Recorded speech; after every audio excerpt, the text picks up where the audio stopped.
Bonjour les amis, bienvenue sur ma chaîne Magic Bosco. Alors aujourd'hui un tour juste avec un petit paquet de cartes noires, un petit paquet de cartes rouges, et on va dire deux prédictions, mais qui sont presque des prédictions, et qu'on dévoilera qu'à la fin de la routine. Alors, vous dites à votre spectateur donc, que vous avez un paquet rouge, un paquet noir, et vous lui proposez donc de montrer bien sûr les cartes rouges. Alors ce qui est important, c'est pas trop les cartes en elles-mêmes, c'est surtout la couleur, pour bien montrer que vous avez des cartes rouges. Une fois que c'est fait, vous faites la même chose avec les cartes noires.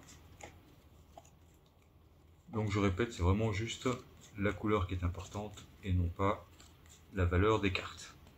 Une fois que c'est fait, vous demandez au spectateur qu'il choisisse soit les rouges, soit les noirs. Donc on va imaginer le paquet ici, donc je ne sais plus, ce sont les rouges.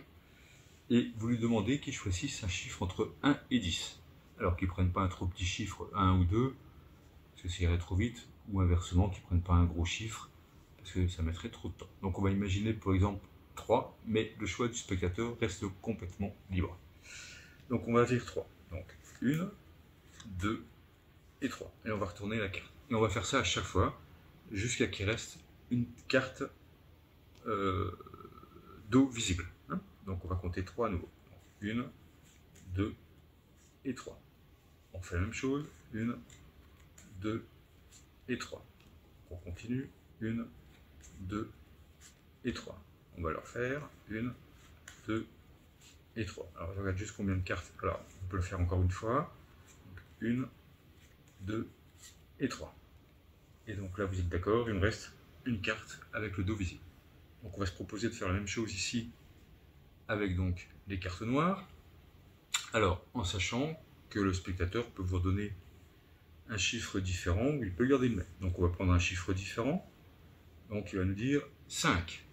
Donc on va compter à nouveau 5 cartes. Et on va faire le même principe qu'on a fait ici. Donc 1, 2, 3, 4 et 5.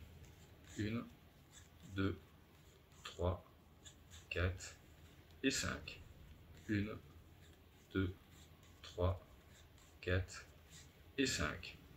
1, 2, 3, 4 et 5. Alors, je vérifie juste, je vais encore le faire deux fois. Donc 1, 2, 3, 4 et 5. 1, 2, 3, 4 et 5. Et donc là, il nous reste pareil, une carte retournée. Alors j'aime bien ici que vous voyez. Pardon. Donc, vous vous souvenez, je vous ai parlé de prédiction tout à l'heure.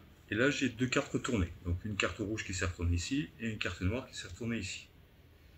Maintenant, je vous ai dit que ma carte de prédiction ici correspondait au rouge. Ma carte de prédiction ici correspondait au noir. Mais on va compliquer les choses. C'est-à-dire que je vais inverser les cartes. Donc, la rouge va passer chez les noirs et la noire va passer chez les rouges. Là, vous allez claquer un petit coup des doigts.